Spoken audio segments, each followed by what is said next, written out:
Bonsoir, monseigneur. Pouvez-vous nous parler de Noël?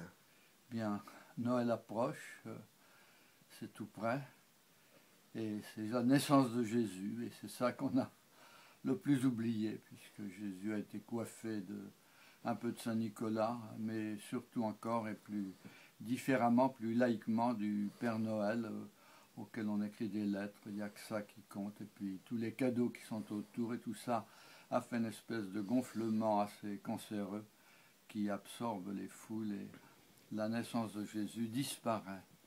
La naissance de Jésus, c'est un très grand événement théologique, hein. C'est une naissance qui ne doit rien à personne qu'à Marie.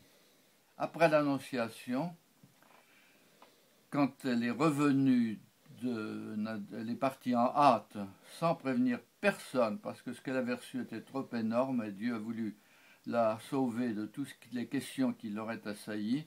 Elle est partie donc avec un groupe qui partait à Jérusalem en hâte, et elle a passé 3 mois et 15 jours chez sa cousine Élisabeth. 15 jours et peut-être un peu plus.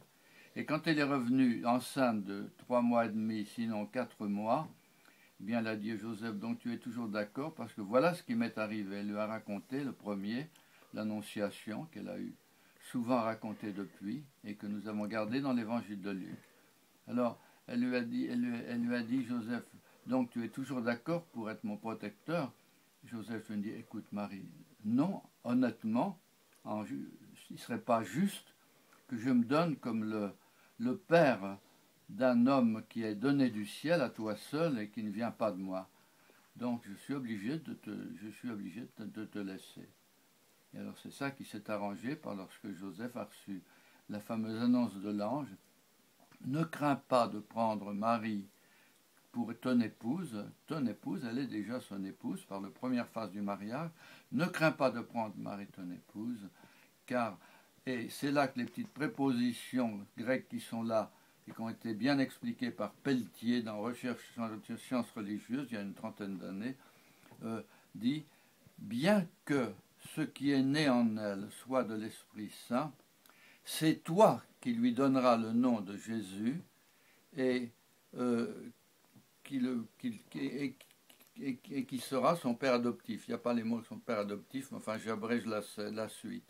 Et puis ensuite, eh bien, Matthieu, comme il le fait toujours, le rattache à l'écriture, car il est écrit dans Isaïe 7,32, et voici que la Vierge concevra et enfantera un fils, et il sera appelé Emmanuel. Je ne suis pas tout à fait littéral, mais enfin je le dis comme je m'en souviens.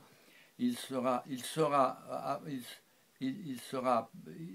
appelé Emmanuel, c'est-à-dire Dieu avec nous, ce qui est une définition parfaite de l'incarnation. Jésus est le seul médiateur, Marie n'est pas médiatrice comme lui, il est Dieu et homme, il réunit en sa personne Dieu et les hommes, c'est donc la signature d'une alliance totale et inconditionnelle avec l'humanité, du Jésus qui est Dieu et qui reste Dieu éternellement, qui ne sera en rien touché par l'incarnation.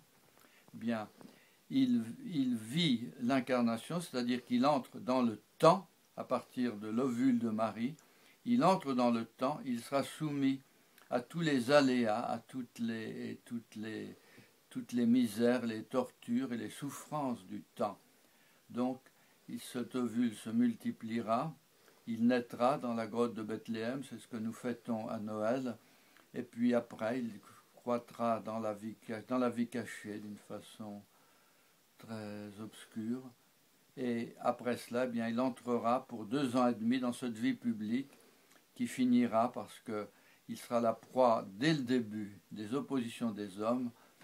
Il finira dans la plus grande souffrance, il connaîtra les pires épreuves que personne n'ait connues sur la terre, et c'est notre devoir. Je crois qu'il ne faut pas en rester aux festivités carnavalesques de Noël, mais en venir à servir vraiment le règne du Christ né pour nous sur la terre et qui a ajouté à son existence éternelle, divine et immuable, il a ajouté cette existence terrestre qui a commencé quelques années avant la mort d'Hérode, et qui s'est continué jusqu'à l'an 30, on sait exactement la date, l'an 30 vers le 30 mars, où il est mort sur la croix, avant de ressusciter le troisième jour. Merci, Monseigneur.